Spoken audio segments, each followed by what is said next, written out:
Hello, welcome back. This is the part three of three videos about the epistemology and religion and faith claims. Just finishing up with this last response again, why we're getting into infinite regress. Uh, does skepticism lead to this endless regress? Not progress, not progressing to knowledge. And don't get me wrong, I have no problem with questions, sincere questions. I have a lot of them. And yet, is this infinite regress here? No personal experience I could ever have of any type could convince me there is a God.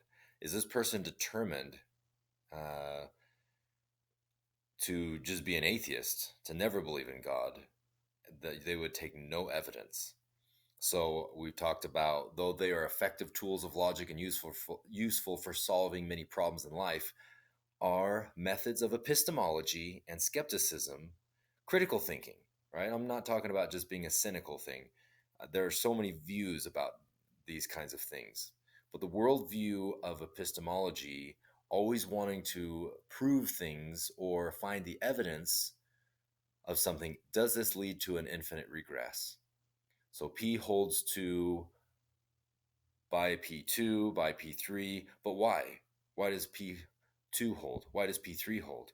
And I'm talking about where we talked about in another video where people feel like debates are a game of whack-a-mole and not meant to seek knowledge, but always just going to be divisive against their enemy, their argument with their opponent.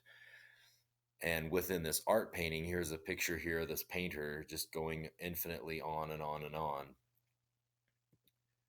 Are epistemology and skepticism leading to a needless infinite regress in the meaningful areas of life? This is what I specifically want to talk about. In this image here, maybe you've heard this term, turtles all the way down.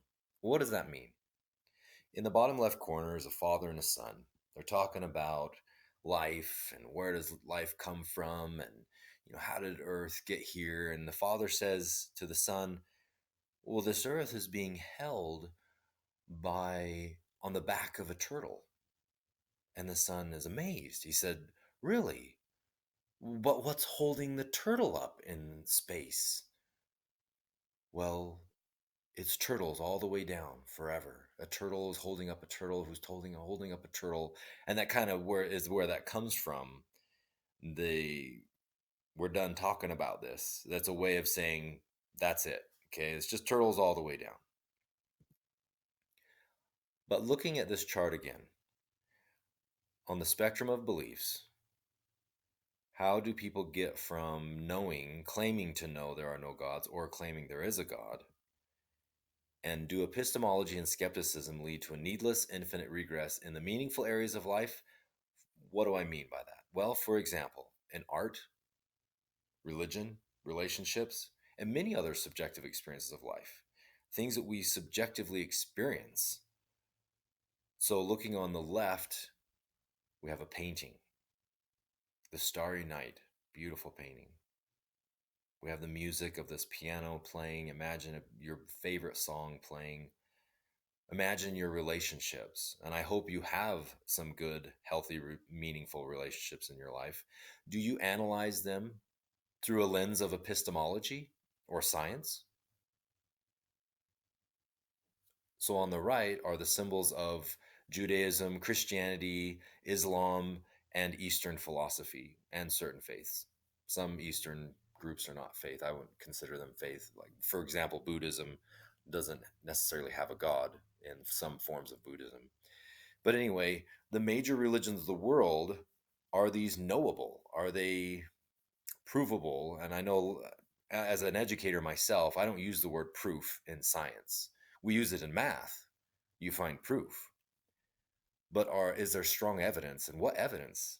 Do you analyze your relationships with science? I don't. So why would we do that with religion? And that's what some of the arguments I'm countering with on the end of this video. Please let me know what you think. Did I earn a like with this video and this series part? Please subscribe and share this video with a friend. And thank you for listening today. And I hope to see you on the next ones.